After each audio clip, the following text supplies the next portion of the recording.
Hello guys, welcome back to banking Kannadiga. So ಈ voice ಮಾತ್ರ ಕೇಳಿದ್ರೆ ಇಷ್ಟು ದಿನ, ಇವತ್ತು ಫೇಸ್ ಕೂಡ ನೋಡ್ತಿದ್ದೀರಾ. ಇದು ಇಂಟ್ರೋ ವಿಡಿಯೋ.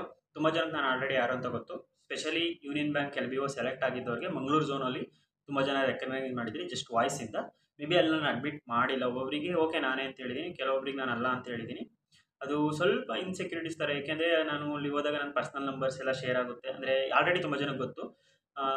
ಪ್ಲೀಸ್ ಅದು ಒಂದು ರಿಕ್ವೆಸ್ಟು, ಯಾರು ನನ್ನ ಪರ್ಸ್ನಲ್ ನಂಬರ್ ಶೇರ್ ಮಾಡಬೇಡಿ ಎಲ್ಲೂ, ಆ್ಯಂಡ್ ಪರ್ಸ್ನಲ್ ಇಮೇಲ್ ID ಕೂಡ ಶೇರ್ ಮಾಡಬೇಡಿ. ಗೊತ್ತಿದ್ರೆ ತುಂಬ ಜನ ಗೊತ್ತು, ತುಂಬ ಜನ ಮೆಸೇಜ್ ಮಾಡಿದರೆ ನೋ ಪ್ರಾಬ್ಲಮ್, ಬಟ್ ಮುಂದೆ ಯಾರಿಗೂ ಶೇರ್ ಮಾಡಬೇಡಿ. ಅದೊಂದು ಆನೆಸ್ಟ್ ರಿಕ್ವೆಸ್ಟು. ಅದು ನಂದೆಲ್ಲ ಲೈಕ್ ಎಲ್ಲ ಅಫಿಷಿಯಲ್ ಡಾಕ್ಯುಮೆಂಟ್ಸಲ್ಲೂ ಅದೇ ಇರೋದು. ಆ್ಯಂಡ್ ಅದು ಸ್ವಲ್ಪ ಲೀಕ್ ಆದರೆ ನನಗೆ ಸ್ವಲ್ಪ ಜಾಸ್ತಿ ತೊಂದರೆ ಆಗುತ್ತೆ. Hope you guys will understand. And ಉಳಿದವರು ನೀವು ಟೆಲಿಗ್ರಾಮಲ್ಲಿ ಮೆಸೇಜ್ ಹಾಕಿ, ಟೆಲಿಗ್ರಾಮಲ್ಲಿ DM ಮಾಡಿ, ಇಮೇಲ್ ID ಇದೆ, ಇಮೇಲ್ ID ಮೆಸೇಜ್ ಹಾಕಿ, ಇನ್ಸ್ಟಾಗ್ರಾಮ್ ಇದೆ, ಇನ್ಸ್ಟಾಗ್ರಾಮಲ್ಲಿ ಮೆಸೇಜ್ ಹಾಕಿ, ಎಲ್ಲಿ ಮೆಸೇಜ್ ಹಾಕಿದ್ರು ನಾನು ಹಿಂದೆ ಹೇಗೆ ರಿಪ್ಲೈ ಮಾಡ್ತಿದ್ದೀನಿ, ಈಗಲೂ ರಿಪ್ಲೈ ಮಾಡ್ತಿದ್ದೀನಿ, ಮುಂದೆನೂ ಹಾಗೆ ರಿಪ್ಲೈ ಮಾಡ್ತಾ ಹೋಗ್ತೀನಿ. ಮೇ ಬಿ ಡಿಲೇ ಆಗ್ಬೋದು, ಲೈಕ್ ಆಫೀಸ್ ಅವರ್ಸಲ್ಲಿ ಮೆಸೇಜ್ ಮಾಡೋಕ್ಕಾಗಲ್ಲ. ಆಫೀಸ್ ಅವರ್ಸಲ್ಲಿ ನನಗೆ ಫೋನು ಅಲೋ ಇಲ್ಲ. ಸೋಷಿಯಲ್ ಮೀಡಿಯಾ ಪಾಲಿಸೀಸ್ ತುಂಬ ಇದೆ ಯೂನಿಯನ್ ಬ್ಯಾಂಕಲ್ಲಿ, ಅದನ್ನೆಲ್ಲ ನೋಡ್ಕೊಂಡು ಮಾಡಬೇಕು ನಾನು. ಸೊ ಅದಕ್ಕೋಸ್ಕರ ರಿಕ್ವೆಸ್ಟ್ ಮಾಡ್ತಿದ್ದೀನಿ, ಮೆಸೇಜ್ ಹಾಕಿರಿ, ನಾನು ರಿಪ್ಲೈ ಮಾಡ್ತೀನಿ. ಆ್ಯಂಡ್ ಇದು ಇಂಟ್ರೋ ವಿಡಿಯೋ ಆಗಿದ್ದರಿಂದ ಈ ವಿಡಿಯೋ ಫಸ್ಟ್ ಟೈಮ್ ನನ್ನ ಪರ್ಸ್ನಲ್ ವಾಟ್ಸಪ್, ನಾನು ಇನ್ಸ್ಟಾಗ್ರಾಮಲ್ಲಿ ಐಡಿಲಿ ಹಾಕ್ತೀನಿ. ನನ್ನ ಫ್ರೆಂಡ್ಸಿಗೂ, ನನ್ನ ಫ್ಯಾಮಿಲಿ ಅಪ್ಪ ಅಮ್ಮ ಬಿಟ್ಟು ಇನ್ಯಾರಿಗೂ ನಾನು ವೀಡಿಯೋ ಮಾಡ್ತಿದ್ದೀನಿ ಈ ಥರ ಅಂತ ಗೊತ್ತಿಲ್ಲ. ಯಾಕೆಂದರೆ ಈಗ ಪ್ರಿಪ್ರೇಷನ್ ಆಗ್ತಿರ್ಬೇಕಿದ್ರೆ ಈ ಥರ ಎಲ್ಲ ವೀಡಿಯೋ ಮಾಡಿದರೆ ಡೈವರ್ಟ್ ಆಗ್ತಾನೆ, ಓದಲ್ಲ ಆ ಥರ ಅವ್ರಿಗೆ ಇರುತ್ತೆ, ಕಾಳಜಿ ಇರುತ್ತೆ, ಅದು ತಪ್ಪಲ್ಲ. ಸೊ ಅದಕ್ಕೋಸ್ಕರ ಹೈಡ್ ಮಾಡ್ತಿದ್ದೆ, ಕೆಲಸ ಆದಮೇಲೆ ಹೇಳೋಣ ಅಂತ. ಅದಕ್ಕೆ ಟೈಮ್ ಬಂದಿದೆ. ಆ್ಯಂಡ್ ನೀವು ತುಂಬ ಜನ ನೇಮ್ ಕೇಳ್ತಿದ್ರಿ, ಸೊ ಅದಕ್ಕೋಸ್ಕರ ಮಾಡ್ತಿದ್ದೀನಿ. ಆ್ಯಕ್ಚುಲಿ ನಾನು ಹೇಳಿದ್ದೆ ಬ್ಯಾಂಕರ್ ಕನ್ನಡಿಗ ಆದಾಗ ವೀಡಿಯೋ ಮಾಡ್ತೀನಿ ಅಂತ, ಬಟ್ ಚಾನಲ್ ನೇಮ್ ಚೇಂಜ್ ಮಾಡೋಲ್ಲ. ಬ್ಯಾಂಕಿಂಗ್ ಕನ್ನಡಿಗ ಇರಲಿ, ಇದೇ ಥರ ಗ್ರೋ ಆಗಿ ಇದೇ ಥರ ದೊಡ್ಡ ಫ್ಯಾಮಿಲಿ ಕಮ್ಯುನಿಟಿ ಆ ಥರ ಬಿಲ್ಡ್ ಮಾಡೋಣ. ಯಾಕೆಂದರೆ ಹಿಂದಿ ಇಂಗ್ಲೀಷ್ ಚಾನಲ್ಗಳು ನೀವು ನೋಡಿರ್ಬೋದು, ಅಲ್ಲಿ ಎಷ್ಟು ಜನ ಸಬ್ಸ್ಕ್ರೈಬರ್, ಎಷ್ಟು ಕಾಂಪಿಟೇಷನ್ನು. ಅವರೇ ನಮ್ಮ ಸ್ಟೇಟ್ ವೇಕೆನ್ಸಿನೇ ಬಿಡಲ್ಲ ಅವರು. ಅಷ್ಟು ಅವೇರ್ನೆಸ್ ಇದೆ, ಅಷ್ಟು ಚಾನಲ್ಗಳಿದೆ. ಅಷ್ಟು ಅವೇರ್ನೆಸ್ ಏನಕ್ಕೆ ಬಂತಂದರೆ ಅಷ್ಟು ಚಾನಲ್, ಅಷ್ಟು ಗೈಡ್ ಮಾಡೋರು ಇದ್ದಾರೆ, ಅಷ್ಟು ಟೀಚಿಂಗ್ ಮಾಡೋರು ಇದ್ದಾರೆ ಹಿಂದಿ ಫ್ಯಾಕಲ್ಟೀಸ್. ನಾನು ಹಿಂದಿ ಫ್ಯಾಕಲ್ಟೀಸಿಂದಲೇ ಕಲ್ತಿರೋದು. ಆ್ಯಂಡ್ ಕನ್ನಡದಲ್ಲಿ ಮೇ ಬಿ ಒಂದು 2-3 ಲೈಕ್ ಬಿಗ್ ಆರ್ಗನೈಸೇಷನ್ ಇರ್ಬೋದು, ಬಟ್ ಓನ್ಲಿ ಬ್ಯಾಂಕಿಂಗ್ ಅಂತ ಯಾರು ಕಾನ್ಸಂಟ್ರೇಟ್ ಮಾಡಿ ಯಾರೂ ಮಾಡ್ತಿಲ್ಲ. ಲೈಕ್ ಬ್ಯಾಚಸ್ ವೈಸು ಅಥವಾ ಆ ಥರ ಬ್ಯಾಂಕಿಂಗ್ ಅಂತಲೇ ಮಾಡ್ತಿಲ್ಲ. SSC ಇನ್ಕ್ಲೂಡ್ ಮಾಡ್ತಾರೆ, ರೈಲ್ವೆ ಇನ್ಕ್ಲೂಡ್ ಮಾಡ್ತಿಲ್ಲ, ಕ್ಯಾಟ್ ಎಕ್ಸಾಮ್ ಇನ್ಕ್ಲೂಡ್ ಮಾಡ್ತಾರೆ, ಅಥವಾ KAS IPS KC ಆ ಥರ ಎಲ್ಲ ಇನ್ಕ್ಲೂಡ್ ಮಾಡ್ತಾರೆ. ಸೊ ಅದರಿಂದನೇ ಕರ್ನಾಟಕದಲ್ಲಿ ತುಂಬ ಕಮ್ಮಿ. ನೀವು ಯಾವುದೇ ಬ್ಯಾಂಕ್, ಈಗ ನಾವೇ ಪೋಸ್ಟಿಂಗ್ ಆಗಿದ್ದೀವಿ, ನನ್ನ ಬ್ರಾಂಚಲ್ಲಿ ನಾನು ಒಬ್ಬ ಕನ್ನಡಿಗ ಬಿಟ್ಟರೆ ಇನ್ಯಾರೂ ಕನ್ನಡಿಗ ಇಲ್ಲ, ಲೈಕ್ ಕನ್ನಡದವ್ರಿಲ್ಲ.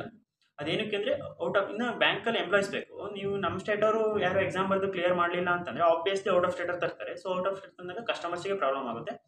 ಸೊ ಅದಕ್ಕೋಸ್ಕರ ಅಟ್ಲೀಸ್ಟ್ ಇವಾಗ ಕ್ಲಿಯರ್ ಆಗಿರೋರು, ನನ್ನ ಸಜೆಷನು, ನಿಮಗೇನಾದರೂ ಟೈಮ್ ಇದ್ದರೆ, ಇಂಟ್ರೆಸ್ಟ್ ಇದ್ದರೆ ಪ್ಲೀಸ್ ವಿಡಿಯೋಗಳು ಮಾಡಿ, ಕ್ಲಾಸಸ್ ಮಾಡಿ. ನಾನು ಕ್ವಾಂಟಲ್ ಸ್ಟ್ರಾಂಗ್ ಇಲ್ಲ, ನಂದು ಕ್ವಾಂಟ್ ಸಿಂಪ್ಲಿಫಿಕೇಶನ್, ಕ್ವಾಂಟಿಟಿ ಕ್ವೆಶ್ಚನ್ ಹೇಳ್ಕೊಡ್ಬೋದು ಅಷ್ಟೇ. ಬಟ್ ರೀಸನಿಂಗ್ ನಂಗೆ ಟೈಮ್ ಉಳಿದ್ರೆ ಕ್ಲಾಸಸ್ ಮಾಡೋಕ್ಕೆ ಟ್ರೈ ಮಾಡ್ತೀನಿ, ಲೈಕ್ ಫೌಂಡೇಶನ್ ಕ್ಲಾಸ್. ರೀಸನಿಂಗ್ ಸ್ವಲ್ಪ ಇದ್ದೀನಿ, ಬಟ್ ಕ್ವಾಂಟ್ ಸ್ಟ್ರಾಂಗ್ ಇಲ್ಲ. ಸೊ ಕ್ವಾಂಟ್ ಇರೋರು ಮಾಡಿ, ರೀಸನಿಂಗ್ ಇರೋರು ನೀವು ಮಾಡಿ. ಇಂಗ್ಲೀಷ್ ಯಾರು ತುಂಬ ಗ್ರಿಪ್ ಇದೆ, you also do. And banking awareness ಯಾರು ಜಾಸ್ತಿ ಗ್ರಿಪ್ ಇದೆ, ಆ ಥರ ಮಾಡಿ.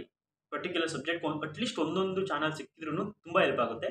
ಆ್ಯಂಡ್ ಇದು ನೋಡಿ, ನಂದು ಸಬ್ಸ್ಕ್ರೈಬರ್ ಮೇ ಬಿ 3000 ಟಚ್ ಆಗಿರ್ಬೋದು. ಈ ವಿಡಿಯೋ ಅಪ್ಲೋಡ್ ಮಾಡೋಷ್ಟರಲ್ಲಿ ಅಟ್ಲೀಸ್ಟ್ 2970 ಸಮಥಿಂಗ್ ಇರುತ್ತೆ.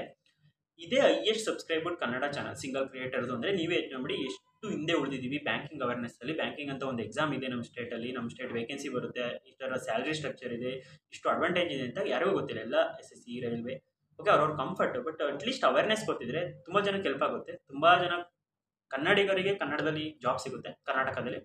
ಸೊ ಅದಕ್ಕೋಸ್ಕರ ನನ್ನ ಸಜೆಷನ್ನು. ಸೊ ಈಗ ಮೇನ್ ಟಾಪಿಕ್ ಬರೋಣ. ಇದರಲ್ಲಿ ನನ್ನ ಇಂಟ್ರೊಡಕ್ಷನ್, ನನ್ನ ನೇಮು, ನನ್ನ ಎಜುಕೇಷನ್ ಬ್ಯಾಕ್ಗ್ರೌಂಡು, ನನ್ನ ಫ್ಯಾಮಿಲಿ ಬ್ಯಾಕ್ಗ್ರೌಂಡ್ ಹೇಳ್ತೀನಿ. ನೆಕ್ಸ್ಟ್ ವೀಡಿಯೋದಲ್ಲಿ ನನ್ನ ಜರ್ನಿ, ಎಲ್ಲೋಗಿದ್ದೆ, ಹೇಗೆ ಓದಿದೆ, ಯಾಕೆ ಓದಿದೆ, ಅದೆಲ್ಲ ಶೇರ್ ಮಾಡ್ತೀನಿ. ಆ್ಯಂಡ್ ಇದು ಬಿಟ್ಟು ಸ್ಟ್ರಾಟಜಿ ವೀಡಿಯೋಗಳು, ಯಾವ್ಯಾವ ಸಬ್ಜೆಕ್ಟ್ ಓದಬೇಕು, ಎಕ್ಸಾಮ್ಸ್ ಏನೇನು, ಯಾವ ಸಬ್ಜೆಕ್ಟ್ ಎಲ್ಲಿಂದ ಓದಬೇಕು, ಎಷ್ಟು ಓದಬೇಕು, ಪ್ಯಾಟ್ರನ್ ಏನು, ಯಾವ ಎಕ್ಸಾಮ್ ಕ್ಲಿಯರ್ ಮಾಡಿದರೆ ಎಷ್ಟು ಸ್ಯಾಲ್ರಿ ಸಿಗುತ್ತೆ, ಎಷ್ಟು ಬೇಗ ಆಗುತ್ತೆ, ಪ್ರೊಸೆಸ್ ಏನು, ಎಲ್ಲ ಕಂಪ್ಲೀಟಾಗಿ ವಿಡಿಯೋ ಇದೆ.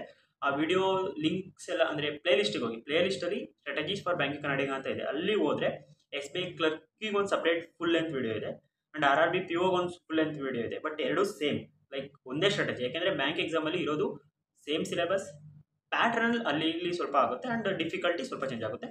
ಸೊ ಅದಕ್ಕೋಸ್ಕರ ಹೇಳ್ತಿದ್ದೀನಿ. ಡೌಟ್ ಇದ್ದರು ಅಲ್ಲಿ ಹೋಗ್ಬಿಟ್ಟು ಒಂದು ಸಲ ನೋಡ್ಕೊಳ್ಳಿ. ಎಲ್ಲದೂ ಕ್ಲಿಯರ್ ಮಾಡಿದ್ದೀನಿ. ಇನ್ನೂ ಡೌಟ್ ಬಂದರೆ ಕಮೆಂಟ್ ಹಾಕಿ, ರಿಪ್ಲೈ ಮಾಡ್ತೀನಿ. ಅಲ್ಲ ಟೆಲಿಗ್ರಾಮ್ ಚಾನಲ್ ನಾನು ಕಾಂಟ್ಯಾಕ್ಟ್ ಮಾಡ್ಬೋದು, ಆ್ಯಂಡ್ ಇನ್ಸ್ಟಾ ಐಡಿಲಿ ಕಾಂಟ್ಯಾಕ್ಟ್ ಮಾಡ್ಬೋದು. ಇವಾಗ ನನ್ನ ನೇಮು ಷಣ್ಮುಖ NY. ನಮ್ಮ ಊರು ಬಂದುಬಿಟ್ಟು ಹಾಸನ್ ಅಂತ.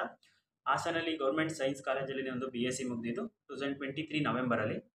ಆ್ಯಂಡ್ 23ಲಿ ನಂದು SBI ಕ್ಲರ್ಕ್ ಒಂದು ಎಕ್ಸಾಮ್ ಬರೆಯೋಕ್ಕೆ ಸಿಕ್ಕಿತ್ತು, ಟು ಬಿ ಆನೆಸ್ಟ್. ಆ್ಯಂಡ್ ಅದೇನು ಪ್ರಿಪೇರ್ ಆಗಿರಲಿಲ್ಲ.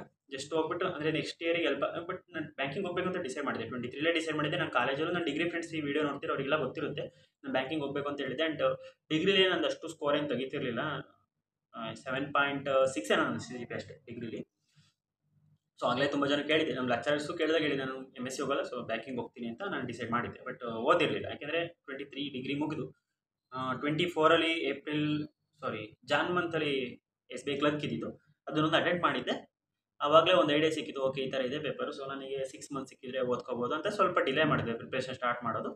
ಅದಾದಮೇಲೆ ಮೇ 29 ಏನೋ ಸೀರಿಯಸ್ ಆಗಿ ಅಂದರೆ ಲೈಕ್ ಫಸ್ಟ್ ಟಾಪಿಕಿಂದ ಇಟ್ಕೊಂಡು ಓದೋಕ್ಕೆ ಶುರು ಮಾಡಿದ್ದು. ಆ್ಯಂಡ್ ಎಲ್ಲಿಂದ ಓದಿದ್ದೀನಿ ಅಂತ ಹೇಳಿದ್ದೀನಿ. 0 to Hero ಬ್ಯಾಚ್ ಇದೆ ಒಂದು ಪ್ಲೇಲಿಸ್ಟು, 2019 ಪ್ಲೇಲಿಸ್ಟ್ ಅದು. ಆ್ಯಂಡ್ ರೀಸನಿಂಗ್ ನಾನು ಸೌರವ್ ಸರ್ ಓದಿರೋದು. ಕ್ವಾಂಟು ಆ ಪ್ಲೇಲಿಸ್ಟ್ ಕಂಪ್ಲೀಟ್ ಮಾಡಿ ಮತ್ತೆ ಕಾನ್ಸ್ಟೆಂಟ್ ಗೈಡ್ ಅಂತ ಒಬ್ಬರಿದ್ದಾರೆ, ಅವರು SBI PO 2022 ಪಾಸ್ಔಟು. 2022 ಇಂದ ವಿಡಿಯೋ ಮಾಡ್ತಿದ್ದಾರೆ. ಅವ್ರು ಯಾವ ಬ್ಯಾಚ್ 21 ಬ್ಯಾಚ್ ಅನಿಸುತ್ತೆ ಅವ್ರದಲ್ಲಿ. ಮತ್ತೆ ಅವ್ರ ಫೌಂಡೇಶನ್ ಅಂತ ಕ್ವಾಂಟ್ ಅದೊಂದು ನೋಡಿದ್ದೀನಿ. ಇದನ್ನೆಲ್ಲ ನಾನು ಹೇಳಿದ್ದೀನಿ ಪ್ರೀವಿಯಸ್ ವಿಡಿಯೋದಲ್ಲಿ. ಸೊ ಅಲ್ಲಿಂದ ಓದ್ಕೊಂಡಿದ್ದು. ಆ್ಯಂಡ್ ನಂದು PU ಬಂದುಬಿಟ್ಟು brilliant PU college Hassan. And high school holy children high school Jayanagar ಹಾಸನಲ್ಲೇ ಇರೋದು ಅದು ಕೂಡ. ಬಟ್ 1 to 7th ನಾನು ಕನ್ನಡ ಮೀಡಿಯಮಲ್ಲಿ ಓದಿದ್ದು. ಎಲ್ಲಿ ಅಂತಂದರೆ ನಮ್ಮದು ಊರು ಬಂದುಬಿಟ್ಟು ಪ್ರಾಪರ್ ಊರು, ನಾವು ಇರೋ ಸಿಟಿಲಿ. ಈಗ ನಾನು 8th ಎಜುಕೇಷನ್ಗೆ ಅಂತ ಅಪ್ಪ ಅಮ್ಮ ಸಿಟಿಗೆ ಶಿಫ್ಟ್ ಆದರು, ನಂದು ನಮ್ಮ ಬ್ರದರ್ದು ಎಜುಕೇಷನ್ಗೆ ಹೆಲ್ಪ್ ಆಗಲಿ ಅಂತ. 1 to 7th ನಮ್ಮ ಊರಲ್ಲಿ ಓದಿದ್ದು, ನಮ್ಮ ಅಜ್ಜಿ ತಾತ ಅವ್ರ ಜೊತೆ. ಅದು ಹೆಡ್ಡನಹಳ್ಳಿ ಅಂತ, ದುದ್ದ ಹೋಬಳಿ. ಅಲ್ಲಿ ಮಾಯಸಾಮುದ್ರ ಗೌರ್ಮೆಂಟ್ ಸ್ಕೂಲ್ ಅಂತ ಇದೆ, ಅಲ್ಲಿ ಓದಿದ್ದು ನಾವು.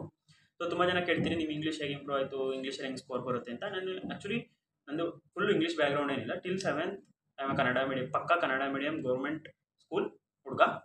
ಅದಾದಮೇಲೆ 8th ಸ್ವಲ್ಪ ಕಷ್ಟಪಟ್ಟೆ. 8th ನನಗೆ ಹೆಲ್ಪ್ ಮಾಡೋಕ್ಕೆ ಟೀಚರ್ಸ್ ಇದ್ದರು. ಈಗಲೂ ಕೂಡ ತುಂಬ ಗ್ರೇಟ್ಫುಲ್ ಆಗಿದ್ದೀನಿ ನಮ್ಮ ಟೀಚರ್ಸ್ಗೆ. ನನ್ನ ಕೆಲಸ ಆದಮೇಲೆ ಅಮ್ಮಂಗೆ ಇನ್ಫಾರ್ಮ್ ಮಾಡಿ, ಅಪ್ಪಂಗೆ ಇನ್ಫಾರ್ಮ್ ಮಾಡಿದ್ಮೇಲೆ ಫಸ್ಟ್ ನಾನು ಅಪ್ರೋಚ್ ಆಗಿದ್ದೆ ನನ್ನ ಟೀಚರ್ಸ್ಗೆ. I am very grateful for them.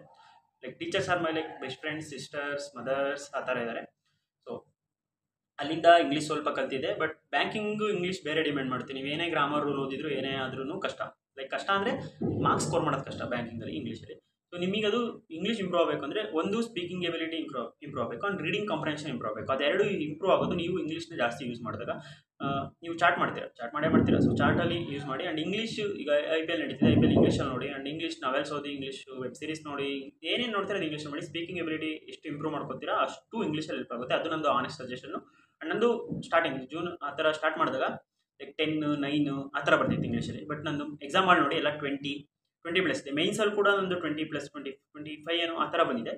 So ಅದಕ್ಕೆ ಹೇಳ್ತಿರೋ ಸಜೆಷನು, ಇಂಗ್ಲೀಷ್ ಇಂಪ್ರೂವ್ ಆಗಬೇಕು ಅಂದರೆ ಜಸ್ಟ್ ಗ್ರಾಮರ್ ಅಂತ ಅಥವಾ 120 ರೂಲ್ಸ್ ಅಂತ ಹಿಂದೆನೇ ಹೋಗಬೇಡಿ. ಸ್ವಲ್ಪ ಹೊರಗಡೆ think out of the box. You will definitely achieve your marks. Like 25 is a very good marks, in very good marks. 20 cross ಆಯಿತು ಅಂದರೆ ಯಾವುದೇ irrespective SBI PO, IBPS PO, RRB anything 20 cross ಆಯಿತು ಅಂದರೆ ತುಂಬ ಒಳ್ಳೆ ಮಾರ್ಕ್ಸ್. ಅದು like 80+% ಎಲ್ಲ ಇರ್ತೀರ. ಸೊ ಅದು ನಂದು ಇಂಗ್ಲೀಷಿಗೆ ಸಜೆಷನು. ಆ್ಯಂಡ್ ಈ ವಿಡಿಯೋದಲ್ಲಿ ಇಷ್ಟೇ.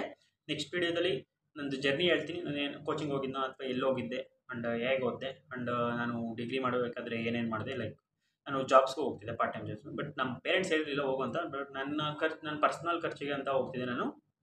ಡಿಗ್ರಿ ಆದಮೇಲೂ ಜಾಬಿಗೆ ಹೋಗಿದ್ದೆ. 3 ಮಂತ್ಸ್ ಹೋಗಿದ್ದೆ. ಸೊ ಅದೆಲ್ಲ ಹೇಳ್ತೀನಿ ನಾನು ನೆಕ್ಸ್ಟ್ ವಿಡಿಯೋದಲ್ಲಿ. ಈ ವಿಡಿಯೋಗೆ ಇಷ್ಟೇ. ಸೊ ನನ್ನ ನೇಮ್ ಷಣ್ಮುಖ, ಗೊತ್ತಾಯ್ತು ಅನ್ಕೋತೀನಿ. So thank you. Signing of.